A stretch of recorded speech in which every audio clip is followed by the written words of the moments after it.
space is the final frontier. I think that there's a lot of people who would argue that actually the mind is. Finding ways to tell those stories that are compelling, empathetic, empowering, and just educational is a really exciting feat. Hello and welcome to Everyone Is. I am your host, Jennifer Coronado. The intent of this show is to engage with all types of people and build an understanding that anyone who has any kind of success has achieved that success because they are a creative thinker. So whether you are an artist, or a cook, or an award-winning journalist, everyone has something to contribute to the human conversation. And now, as they say, on with the show. I met producer Jessie Creel roughly 10 years ago at the Sundance Labs when I was there as a mentor, and she was part of their class of young filmmakers who were there for feedback on their projects.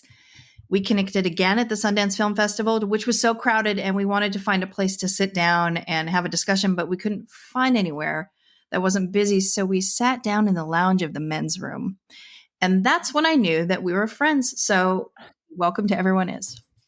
Thank you. I'm so excited that you're doing this. I think that it was the natural evolution of your fantastic interviews in your day job. So I'm excited that you're launching this out into the world. Yeah, no, it's been a fun process. I want to start with my favorite place to start. Where'd you grow up? I grew up half in Texas and half in Potomac, Maryland, outside of DC. And then I made my way west to make movies like a lot of people do. But you have a BA in religious studies, right? I do. And that, I think, is my passion, ultimately, is religion, the study of religion, and the monomyth, and how you can make a we story into a me story pretty easily and connect yourself to Kairos time, the spiritual time, instead of just the day-to-day Chronos time. And so after studying religion and also political science, I went to work in policy in DC for a few years and realized there that I wasn't enjoying the policy part of the work as much as I was enjoying the stories of the people I was meeting. And I thought that the real power and change was in relatability to others. And so the best way to do that, I think, again, going back to the monomyth and the stories, was visual storytelling. But I didn't know anything about it. I was, raised in a home that revered film and television. I learned very early on who John Ford was. And, one of the most special memories was watching The Searchers with my family and finally understanding what it was about. It had always been on. My parents, stopped on whatever channel that had been on, Turner Movie Classics, and I would pick it up. But I remember, I think it was in middle school, watching it with them and going, oh my gosh, there's so much beauty here in the storytelling. Obviously, there are issues now going back. There's not, flawless art.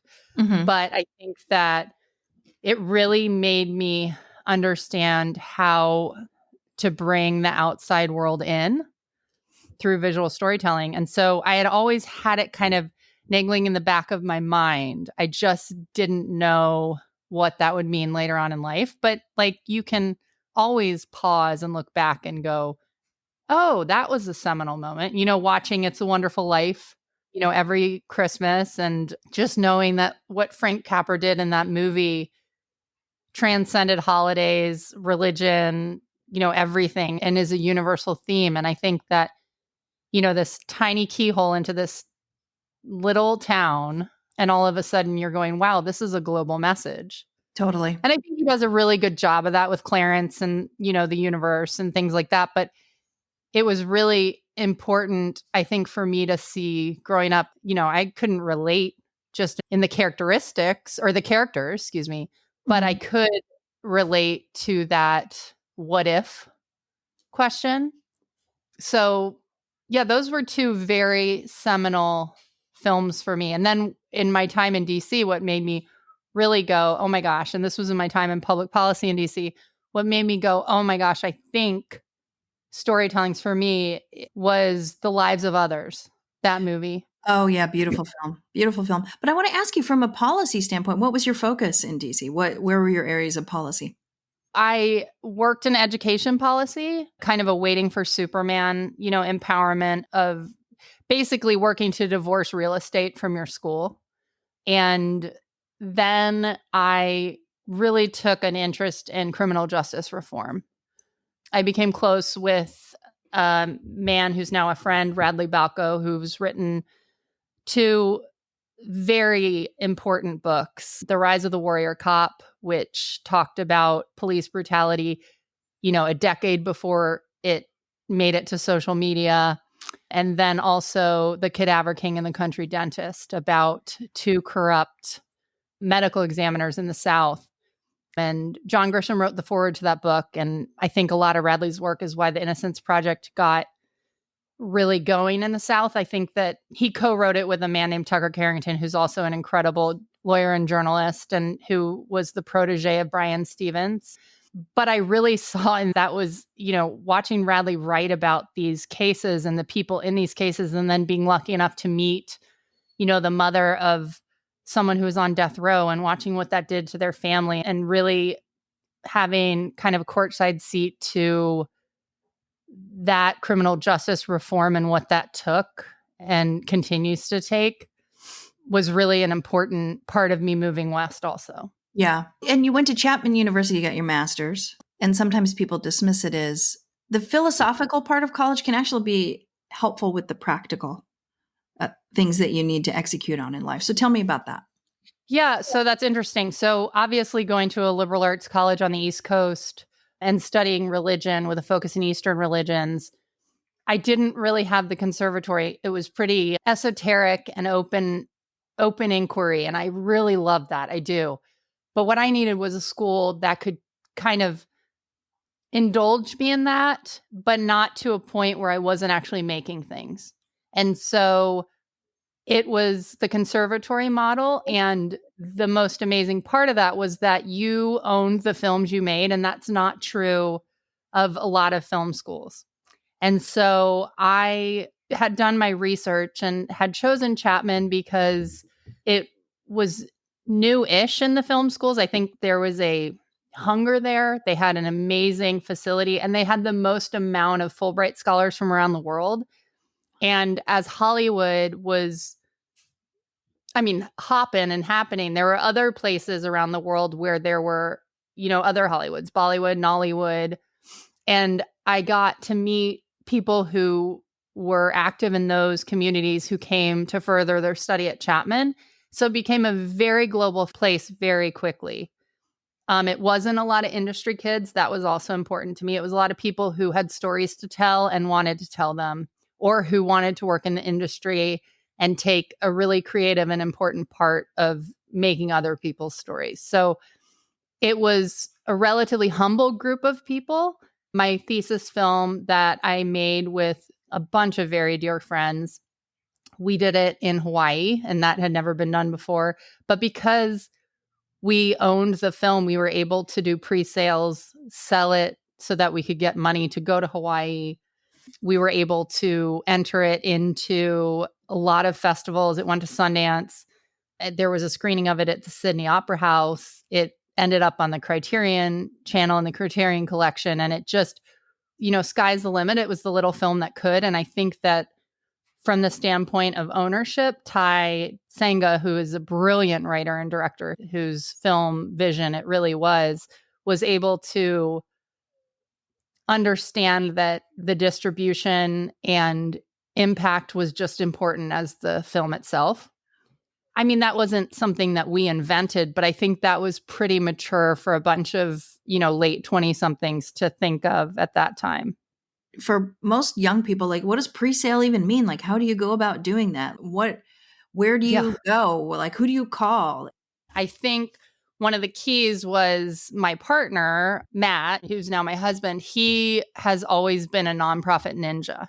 He's just one of those really good souls. And so he cuts to the chase very quickly. And he said, I think you need a fiscal sponsor. I think that, and that is when you borrow someone's 501c3 status so that tax deductible contributions can be made for your project, but through their kind of organization, because he said it was a double bottom line mission. And that's often what I've been drawn to. And the double bottom line of this was that it was going to be the first Native Hawaiian short film that, we were aiming to take to the festivals during a time where the Native Hawaiian language was being brought back into schools and culture in Hawaii because it had been so brutally oppressed for so long and censored. And so because Ty's Native Hawaiian and I had done work with Native Hawaiians in DC, I had a bunch of contacts there and I said, hey, we're going to do this. It's going to be a little bit longer than a short film because it was 19 minutes.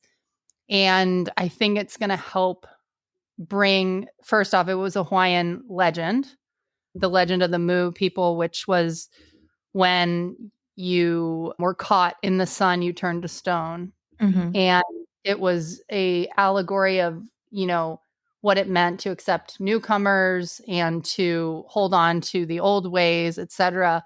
But it also was just beautiful in the exploration of the land, the Hawaiian culture, and just the language. And so I was able to parlay that into a mission and get the film commissioner of the state, Donnie Dawson, on board.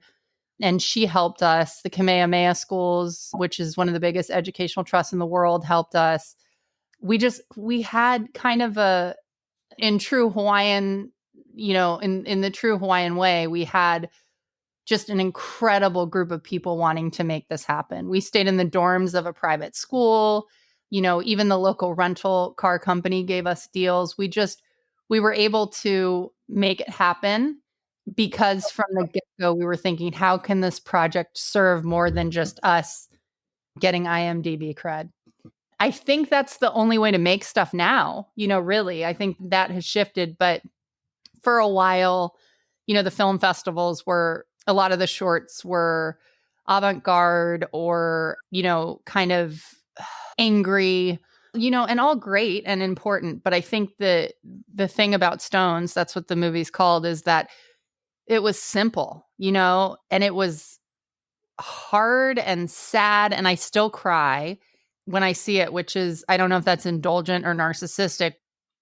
Maybe it's both. Oh, I mean, probably my therapist would tell you that it's probably both and that I indulged my narcissism too much. But I really loved how it was received. And still to this day, it's one of those movies where people will, reach out to Ty or me and just talk about how it really got them back into their culture or into understanding where they were living. And that was just it wasn't an accident. That was a hope. Yeah. Now, Ty was the filmmaker that you were working with when you were at the labs, right? Was this the project that you were focusing on or a different one? No, there is another project they were focusing on, which I still hope gets made one day. But Ty kind of took a rocket ship into Emmy nomination of a PBS food series called Family Ingredients. And I was able to be involved a little bit in that. I forget what season they're on, 4 or 5, but they travel the world and talk about the roots of Hawaiian fusion cuisine via a guest and an incredible chef named Ed Kenny. I got to go along on the one with Jack Johnson when we were tracing his dad's fishing excursions from Trinidad, Santa Cruz, all the way to Hawaii. And that was a really fun trip, understanding just the fabric of what makes a family kind of knit together and then what stands out most about those people once they've passed on. That sounds amazing. When you were at the labs, there were types of advice that you got as a female producer. And I wonder if you could talk about that experience from some of the mentors who were there. Happily, because I think there's a disjunction between those people handing out that advice and not realizing why we've had such a rollback in the rights of females in this day and age. And I would be remiss to not mention that I know that the culture has changed since I got into storytelling. And so I'm a little bit more rabid politically, and I notice those things even more now. But I knew enough in 2012 to know that being told that I should wear a dress to my pitches and speak in a less monotone, lilting way was going to help me get projects through the door. And I'm telling you that it isn't a surprise that I was told this, because I have friends on Wall Street who've been told the same thing. I have friends in Silicon Valley who have to dress so well, and they're, sitting across the table from men in jeans and hoodies. And so I see that there's absolutely a complete double standard there. And it's insidious and it's everywhere. And so I think an awareness of it. And so to this day, I have not worn a dress to a pitch. I wear a blazer like a man would, or like I'd hope a man would. But I won't. I speak in my regular voice. Those agents, they were agents, big agents at the big agencies. They probably were not wrong in that doing those things would have helped me, but I didn't want to be on that side of history. Now, I think that, the Me Too movement has made people more aware, but there's so much more that we have to do. Yeah, agreed. I want to talk about what your philosophy is as a producer. You talk about the monomyth and how that's important to storytelling for you. Because there are some producers that are like, let's talk about the money, and then they get a little into the creative. There are some that get in deep into the creative and have other people like a line producer handle the money portion of it. But I know you were deeply involved in development of projects. So let's talk about your philosophy as a producer. Yes, I appreciate that question. I think that there is an important distinction between those who make the trains run on time and those who are, kind of spotting what train should be riding, and also those who are like, I'm going to build something to go. And I probably am in the let's build this. I am, I option material, and I have a project now that I think is, I don't want to sound so, pie in the sky, but I do think that this is going to be one of the most important things that I work on and that I am working on. And it's a book called Projections by Karl Deisseroth, who is, there you go, you got it. He is a psychiatrist, neuroscientist, and bioengineer. But I think because he's all of those things in one, he's synthesized a philosophy. It's really being stuck in time with Galileo. And I don't think that there's enough people who know what he's saying and what he's thinking. And so taking that book and making it into a scripted series, which is, what we're doing right now, but also taking the book and making it into a Cosmos or Joseph Campbell and Bill Moyers interview-esque thing in the inverse. So looking into the mind, because I think what is as vast as the multiverse inversely is such in the brain. And so there is, space is the final frontier. I think that there's a lot of people who would argue that actually the mind is. And so finding ways to tell those stories that are compelling, empathetic, empowering, and just educational is a really exciting feat. And having Karl, who is just a wonderful human being. He has 5 kids. He has an amazing wife who's an MD, PhD at Stanford, who's a neuro-oncologist and neuroscientist who does so much for the treatment of children with brain cancer. And they have an amazing perspective on the world. And so I think part of my desire to option this book and to own the rights to this book is so that I can work with them and hope through osmosis that I can also get that level of, connection to a greater cause, because Lord knows it was not in the cards for me to become a doctor. I did a semester of pre-med and it was ugly. Like, it was just not something that I understood. But you did a semester of pre-med?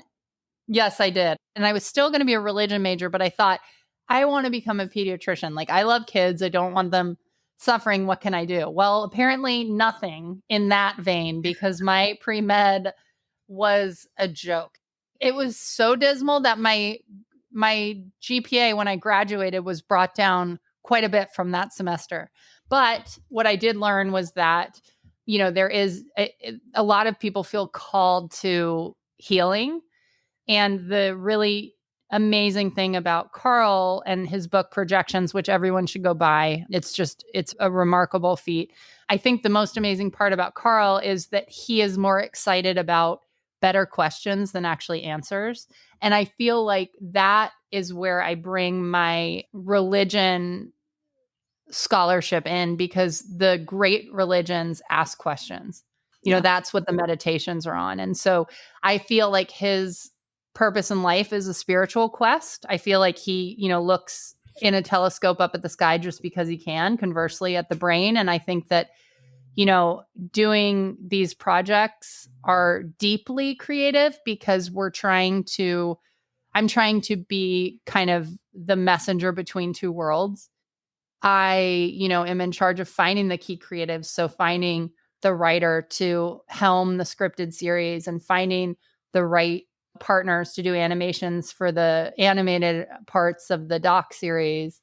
I think inherently I'm creative in that, but I am not fluent in screenwriting. It doesn't come naturally. I can say to somebody, hey, I think that this should be our opening scene, but it would take me 3 days to fit that into the format of a script. It's not in my brain. I feel like screenwriters are bilingual. They just see things in a way that I don't. And I'm just so much more narrative. So that's where I'm creative. But I also think that some of the best genesis of creation is the dialogue between creatives and me. And so I think that making sure that I surround myself with people who are just unbelievable and creative and also normal, also know to go pick up their dry cleaning. Those things are really important. But I've been very fortunate, present company included, to meet amazing people in this industry. And so now I'm calling on that to really do this project to change the way that mental health is perceived in this country. Yeah. Well, you're pretty casual about, I mean, when I met you, you were very much, hey, my name's Jessie. Now, I am actually, most people don't believe this, I'm pretty introverted as a person. I'm pretty shy in initial meetings. But you have this bombastic way about you where you're just like, hey, I'm here and let's talk about this thing. And you're pretty casual about, oh, I met this scientist and I did this and I optioned a book, How, when you are processing what your next steps are or how you're going to engage with people, how do you approach that? Creatively, I always send the book because usually it's a book. And in this case, Projections is canon to me right now in my life. And so when I optioned it, Karl's agent sent me 50 copies of the book from Random House. And so I was really good about sending that out to people I thought would have ideas or who I wanted to get involved in the project. Pretty early on, I had suspected through mutual friends that I wanted this showrunner and writer. We hit it off right away. We actually went up and visited Karl, and it was just kind of written in the stars. It was out of my control a little bit. And I think that was just an incredibly lucky thing. I think, you have to kiss a lot of frogs in this case. It was just somebody who saw the book, saw the magic of Karl and the potential to have this medical procedural work in a way that could serve the narrative that our country has about mental health and shift that thinking in an entertaining way. And that's exactly what I was hoping to do. Right. You said there was a showrunner, a writer that I knew that I wanted. How did you know you wanted them? Because they were really close with Ty. And Ty, my first film partner, has the most amazing, I'm going to butcher it, but I think they call it pico in Hawaiian, which is like just the umbilical, like the gut, the hunch. And he was very close with her. And we had other mutual friends as well. But he just said, if you two work together, like I really want it to happen. And so I give him credit for that too. It's not anything to do with their credits on IMDb. It's a feeling of like, do they understand what I'm talking about, what my vision is? Can they make it better? And am I going to want to be in the foxhole with this person? Because when you make something even when you develop it, it's a lot of obsessive thinking about that, putting yourself in that world, building that world, and knowing that person is the right fit and wants to serve the greater good of the story. I don't want to downplay this person's credits because they are at the top of the top. But I think that more than anything, it has to be a chemistry thing. I agree, because if you're particularly on projects like this that are, for lack of a better term, heart-led projects. Oh, that's a beautiful way to put it. Versus like fiscally led projects. Well, that's why you have to have those people that are really invested in it from a, this is a story that needs to be told standpoint, right? And sometimes that energy of those two things coming together, or that this story needs to be told, can actually push you towards that fiscal thing that you need to help get it made, because you have a passion around it. Absolutely. I think that, so I don't know who said it, probably a robber baron knowing my luck, but there was once somebody who had said that if your idea is just to make money, you're never going to make money because that's a terrible idea. And I feel like that same thing can apply to filmmaking. I think, it's not sustainable if it's not commercially viable. And so you can't, close your eyes to that. And also you need to be responsible with investors' money, because we all know how hard it is to earn a dollar. And if you want to not be a flash in the pan in this industry, you really have to steward their investments wisely. And it's not an industry you get into because you're going to hit lightning in a bottle or, the unicorn. There's going to be slim margins and things. And, my hope is to keep creatives employed. That's like my, I don't need, more than 3 toilets in a home. I think actually we only have 2. So a third would be nirvana for me. I don't need that. What I want is to keep these incredible minds lit up, putting a roof over their heads, and excited about telling the stories that will lead to the next generation of storytellers and inspire them. And so, yeah, that seems like kind of a bloviating answer, but I don't think that you should get into this, at least in independent filmmaking, or doing it outside the traditional studio thing, because that's this project is I raised money for development and we're doing it, and then we're going to take it out instead of reverse. And that's so that we can be in constant dialogue with the author about what the vision is, because these are stories of his real patients. And so we have to be respectful of that. They are sharing their trauma and their plight and their life story. And so I don't want, 12 men in suits at the conference table telling me things. I want to say, here's an amazing script. You can have it or not. Like being flexible and adaptive is important in a collaborative art like storytelling and film and TV, but it is not good to do that at the onset. No, and you don't want them saying which one of the characters is going to wear a dress, right? And talk a little high pitched. Yeah, little flirty. Grow your hair a little longer. That was my favorite. Oh my God! So you have 2 companies. You have one that is Joyful Participation Pictures, yes, and then you have Old Mill Ventures. Yes. What's the difference between the two? Yeah, so JPP is my shingle, me, myself, and I have an amazing assistant, Courtney, who helps keep me honest and on time and target. And she and I are in the trenches of developing projects at the book level. And so those are my passion projects. And it took me a while, but I was able to raise money to do development from people who really believed in what material I was drawn to. That whole notion of joyful participation, that you can't cure the world of its sorrows, but you can choose to participate in joy. That's a bastardized version of what Joseph Campbell said. But the notion is that, yes, bad things are going to happen, but you're still there trying to move the needle every day. And so I'm drawn to those kinds of protagonists, like Karl, who sees treatment-resistant depression, but still goes to his lab and tries to uncover the mysteries of the mind, or his wife, who, has yet to not lose a patient. All of her patients have passed. This cancer that she treats is deadly in the most horrible way. And she was drawn to it because she thought, how could I not help? Those kinds of people I'm really drawn to. And then Old Mill Ventures is a company that I started with my friend Anderson Hinch. And he's a really awesome guy who has really good business sense, but also is passionate about film and TV.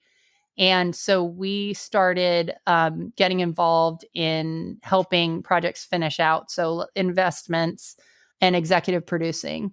So when projects were almost done, we would, help people find the right money to make the final stretch happen. How do you do that? Like, what's your approach in the money gathering of it all? Well, it's funny because the money gathering was kind of built on the notion of the real estate portfolio, which is if you can invest a lot, you can ameliorate your risk by spreading it out. So it wasn't that we would raise money per project. We raised for a fund. And I think that there's hope in the future we're going to do this again. But we, through my Sundance network, which is unbelievable, and Film Independent and Chapman, just all of these wonderful, do people still use the term Rolodex, but just wonderful contacts.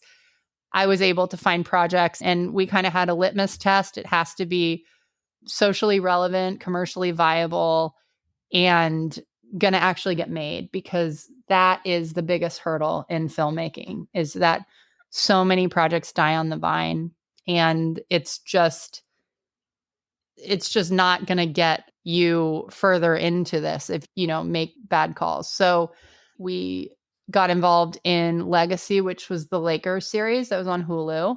Yeah, that you were a producer on that one. Yes, and that was really exciting. And I became a Lakers fan because the women who run the Lakers are unbelievable humans. They, made sure to be inclusive. And I was pregnant during the last stretch of it. And of course, as soon as the baby came, a big box of Lakers gear came for him, and just really family oriented. But what Jeannie Buss was able to do with that team in the crux of family drama and everything was pretty inspirational. And Anderson is a lifelong Lakers fan. And to have him, excited about a project like this and the evolution of the project, when we started with it, it was just a 90-minute feature. And it just grew and grew. So that's really a call for being flexible, and that some projects will take on a life of their own. And you need to be a little bit of format agnostic, because there might, as you're uncovering things, be more room to tell the story. And that's what this ended up being. Kevin Mann, who was the head honcho of it all, brought in his friend Mark Ankner, who had spent his career at WME.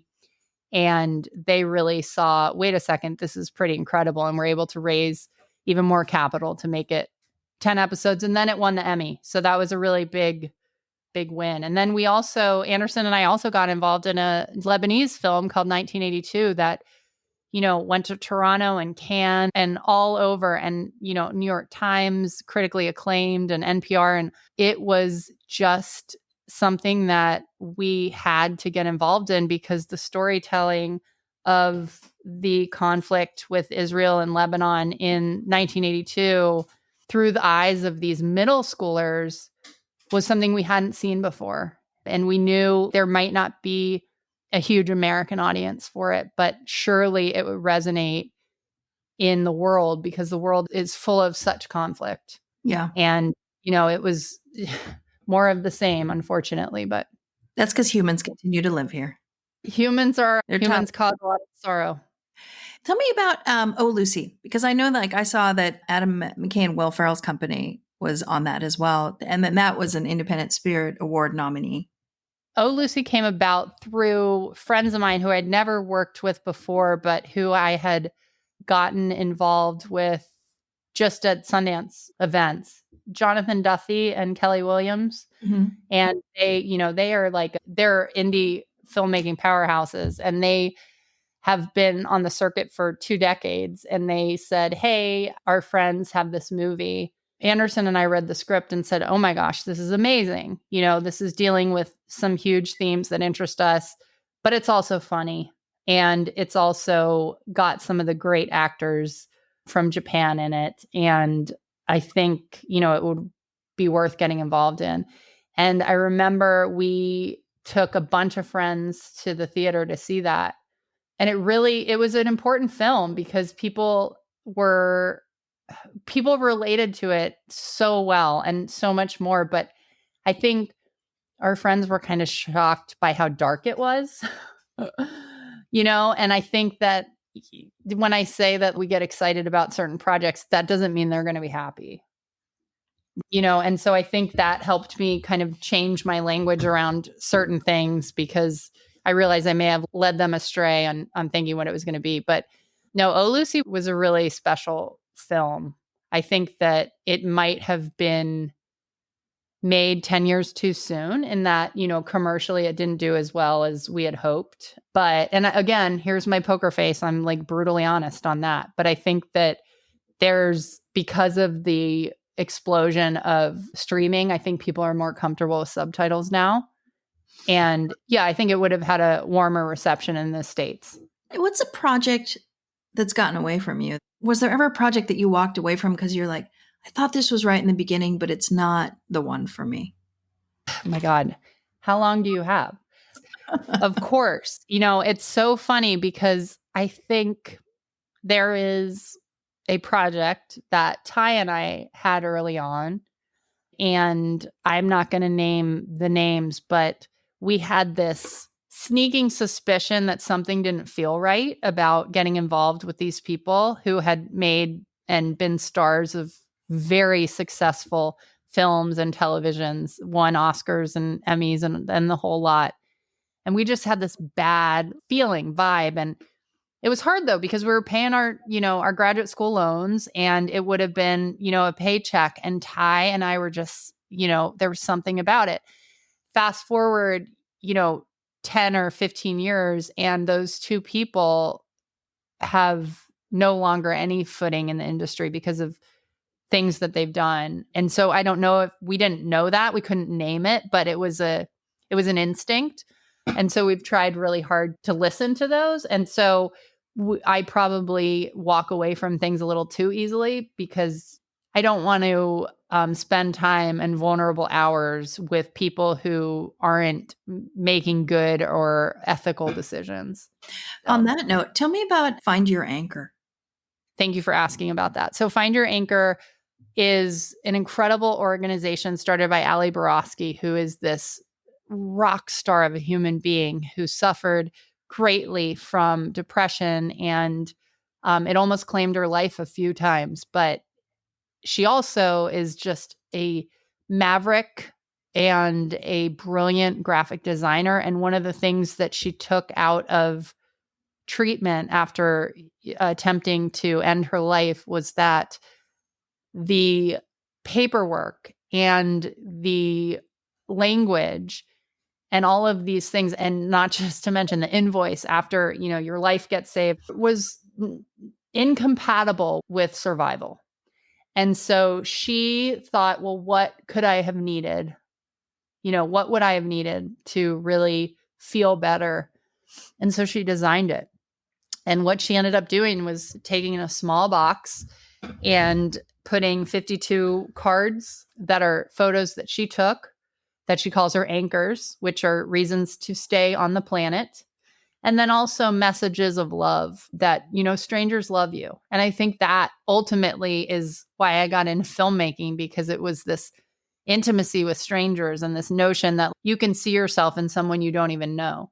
And so I met her through a friend of ours who's a musician. His name's Andrew McMahon from Something Corporate and Jack's Mannequin. And he has the Dear Jack Foundation, which is something also near and dear to my heart, which is adolescents and young adults with cancer. And they actually partnered with Find Your Anchor to do an anchor box specifically for those who are facing a new cancer diagnosis. But I met Allie through that, and I got really interested in it. And then during that time, I lost a dear friend to suicide. She had always been interested in Find Your Anchor and had posted stuff on her social about Find Your Anchor. And so between projections and Find Your Anchor, that's kind of my love letter to Michelle. And so I, joined the board, and we have launched 70,000 boxes around the world. One of the great marriages is between Find Your Anchor and the Lakers that I was able to put together. And so the last 2 years, not this year, but 2 years prior, we did events with the Lakers staff and built boxes. And then they launched them into the LA public schools. This year, we were able to get them to do that without even building the boxes.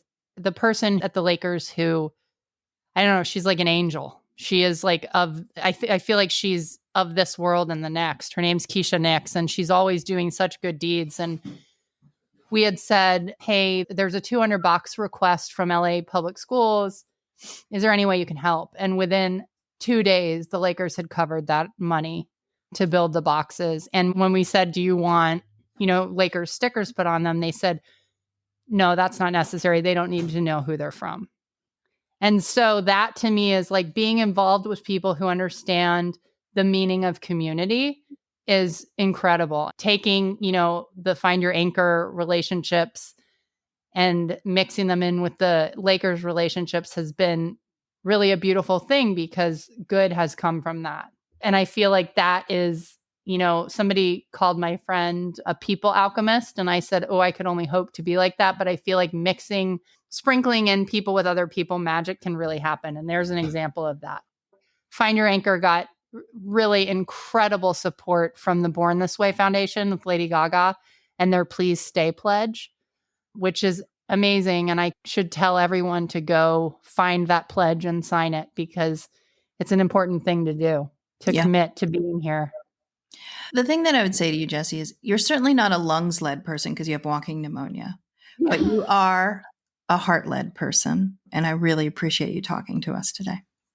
Oh, I enjoyed this so much. And I can't wait to see what this podcast does.